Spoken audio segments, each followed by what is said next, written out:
Hello everyone, current affairs with film booster में आपका स्वागत है। आज है 25 मई 2021। तो आज हम देखेंगे कि कौन कौन से आर्टिकल पीआईबी, द हिंदू और अदर मैगजीन्स में इम्पोर्टेंट रहे हैं। तो चलिए शुरू करते हैं। जैसा कि आप देख रहे हैं, आज है 25 मई 2021। तो आज हम देखेंगे कि कौन कौन से आर्टिकल पीआईबी, द हिंदू में रहे हैं जो कि प्रीलिम्स 2021 और 2022 की दृष्टि से काफ़ी इम्पोर्टेंट हैं। हमारा आज पहला आर्टिकल है डीएपी, यानी कि डीएपी जो आप हमेशा सुनते हैं ना, डी अमोनियम फास्फेट, यानी कि एक तरीके का जो उर्वरक होता है या जिसे हम खाद के रूप में जानते हैं। तो आपको सिंपल से इसमें कुछ चीज़ें बस पता होनी चाहिए कि यूरिया के बाद भारत में सबसे अधिक इस्तेमाल किए जाने वाला ये उर्वरक है। फास्फोरस की इसमें सबसे ज़्यादा मात्रा होती है, इसीलिए इसका नाम डी अमोनियम फास्फेट होता है। 18% तक इसमें नाइट्रोजन भी उपस्थित होता है। आपको यहाँ पे क्वेश्चन फंसा देगा कि इसमें नाइट्रोजन बिल्कुल भी उपस्थित नहीं होता। आप ये ऐसे बोरी देख सकते हैं, तो आप ये देख सकते हैं, ठीक है, इसमें पूरी मात्रा दी हुई है। आप यहाँ पर देखिए, इसमें और अच्छी क्लियरिटी से दिया हुआ है नाइट्रोजन 18%। क्लियर? तो आप ऐसे समझ सकते हैं कि अच्छा हाँ, ये डीएपी है, ऐसी यहाँ पे गुजरात में बनती है। क्लियर? तो उम्मीद है इससे ज़्यादा आपको यहाँ पे कुछ याद नहीं रखने की ज़रूरत है। आपसे क्वेश्चन नहीं पूछेगा क्योंकि पीआईबी में था, इसलिए हमने आपको बता दिया। अब है इंपॉर्टेंट क्यासानूर फॉरेस्ट डिजीज़, काफ़ी इंपॉर्टेंट है। आपसे ऐसे क्वेश्चन पे क्वेश्चन जरूर बनता है, तो आपको ऐसा क्वेश्चन पता होना चाहिए। पहली बात तो ये है कि इस क्यासानूर फॉरेस्ट डिजीज़ को मंकी फीवर के नाम से भी जाना जाता है। आपको सिंपल सा क्वेश्चन दे देगा कि मंकी फीवर क्या होता है, तो आप बता देंगे कि साहब ये एक वायरस से होता है। ठीक है, अब क्वेश्चन उठता है कि आखिरकार वायरस का नाम क्या है। वास्तव में वायरस का नाम ही है क्यासानूर। ठीक है, ये क्या करता है कि ये मानवों व बंदरों को प्रभावित करता है। मानव में तो एक कुटकी यानी कि टीक नामक कीट के काटने से फैलता है। टीक होता कैसा है, तो आप एक बार ऐसी इसकी इमेज देख लीजिए, आप समझ जाएंगे कि अच्छा इसको टीक आप बोलते हैं। देखिए ये टीक होता है, आपने कई बार इसको देखा होगा। खासतौर पर आप जो छोटे छोटे जानवर होते हैं ना, कुत्ते वगैरह में आपने देखा होगा, उनके अंदर ऐसे चिपका रहता है उनकी बॉडी में। ठीक है, उसको टीक बोलते हैं। आप लोगों के अलग अलग शब्दावली बोली जाती है, लेकिन मैं वो लोकल शब्दावली नहीं बोलूँगा। ऐसे देख सकते हैं किस तरीके से आपकी त्वचा को अच्छी तरीके से टच कर रहे हैं। ठीक है, तो ये होता है कीट।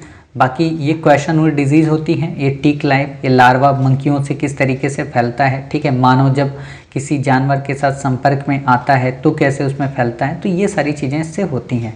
आप एक तरीके से ये मान सकते हो जैसे खटमल होता है ना, बिल्कुल वैसे ही फार्मर्स, इन सब में ये डिजीज़ फैलती है। क्लियर? इससे ज़्यादा आपको यहाँ पे याद रखने की कुछ भी ज़रूरत नहीं है और ना ही आपसे इस पर ज़्यादा क्वेश्चन पूछेगा। अब इम्पोर्टेंट ये बन जाता है यहाँ पे 2-3 क्वेश्चन, वो ये कि क्या इसकी वैक्सीन उपलब्ध है।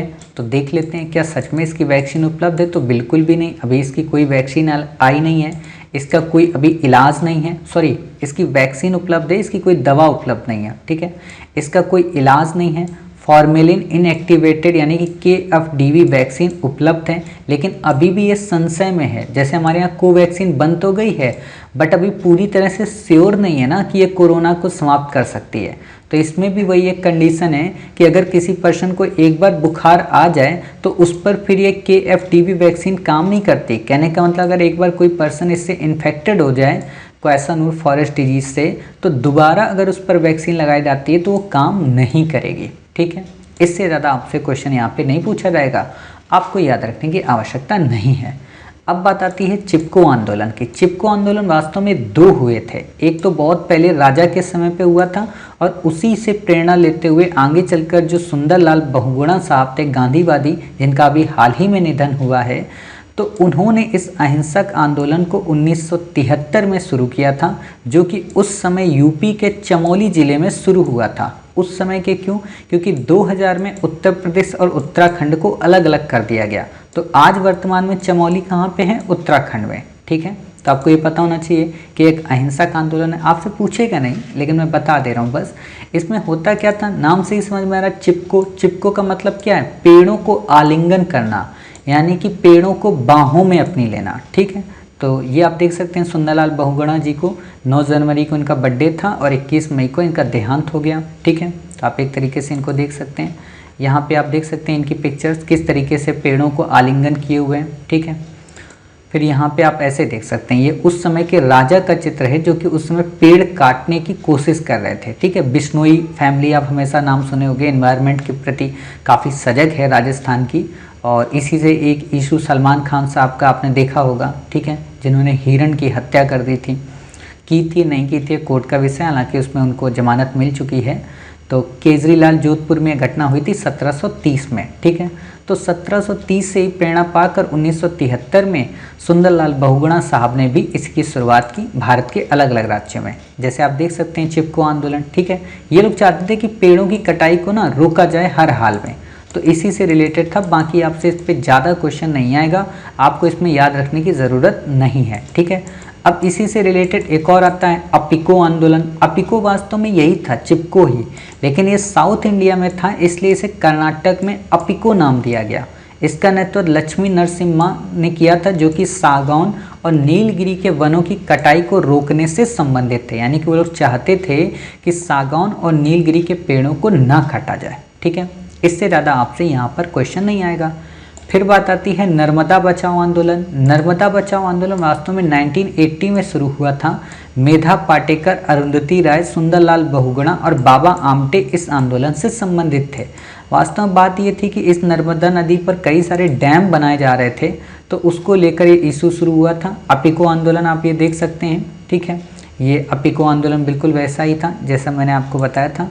हाँ, ये देखिए नर्मदा बचाओ आंदोलन, तो आप ये देख सकते हैं कैसे लोग रैलियां निकालते थे, किस तरीके से। अब ये उचित था अनुचित था, ये बहुत ही कंट्रोवर्सी विषय हो जाते हैं, क्योंकि इसमें फॉरेन फंडिंग भी इन्वॉल्व होती है और भारत सरकार के निर्माण कार्य को भी रोका जाता है, तो वो हम कभी डिबेट करेंगे अलग से। ठीक है, तो इससे ज़्यादा आपको नहीं पढ़ना है।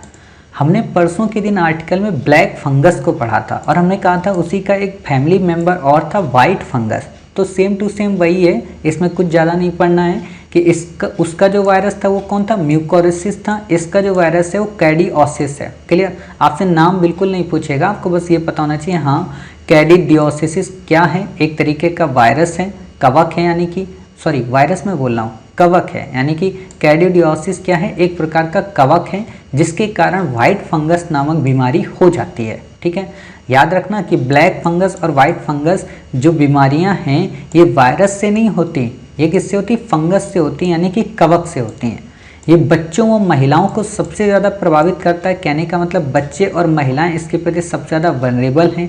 क्या इसके लिए कोई वैक्सीन है या कोई दवा है, तो अभी तो आया है, अभी थोड़ा ना दवा बन जाएगी। ठीक है, हालांकि एंटी फंगल दवा का उपयोग जरूर किया जाता है ताकि इससे निपटा जा सके। ठीक है, आप देख सकते हैं एक बार न्यूज़ में कैसे चर्चा में रहा था कि ब्लैक फंगस के बाद अब वाइट फंगस आ गया। ब्रेकिंग न्यूज़ काफ़ी ज़्यादा हमारे देश में होती हैं। इन लोगों को वाइट फंगस होने का खतरा रहता है, तो आप एक बार देख सकते हैं कि जो ऑक्सीजन सपोर्ट ले रहे हैं मरीज़, उनके लिए आईसीयू में जो लंबे समय से रह रहे हैं, किडनी जिनकी फेल हो गई या हीमोडायलिसिस पर हैं जो, ठीक है, जिनकी इम्यूनिटी काफ़ी कमज़ोर है, ऐसा होता है वाइट फंगस। कैंसर और डायबिटीज़ के जो मरीज़ हैं, हाल ही में जो अधिक एंटीबायोटिक्स लेने वाले हैं, हाल ही में जिनको सर्जरी आर्गन ट्रांसप्लांट हुआ है, ठीक है, इसके लक्षण क्या हैं, महिलाओं में होने वाला सफ़ेद प्रदर या ल्यूकेरिया, मुंह में छाला पड़ना, जीभ पर उजला सा निशान होना, फेफड़े का संक्रमण, किडनी में संक्रमण, बॉडी की जो रोग प्रतिरोधक क्षमता है वो घट जाती है, ये सारी चीज़ें हैं। हालांकि आपको याद रखने की ज़रूरत नहीं है, आपसे लक्षण पे क्वेश्चन नहीं पूछेगा क्योंकि इसके लक्षण अभी फिक्स थोड़ा ना है, माना जा रहा है, धीरे धीरे पता चलते हैं कि हाँ ये किस किस चीज़ से फैलेगा। ठीक है, तो इस तरीके से आज आपने काफ़ी सारे इंपॉर्टेंट आर्टिकल्स कवर किए। उम्मीद है आपको सारे आर्टिकल समझ में आए होंगे। मिलते हैं अपने कल नए कुछ आर्टिकल के साथ, तब तक अपना ख्याल रखिए और स्वस्थ रहिए।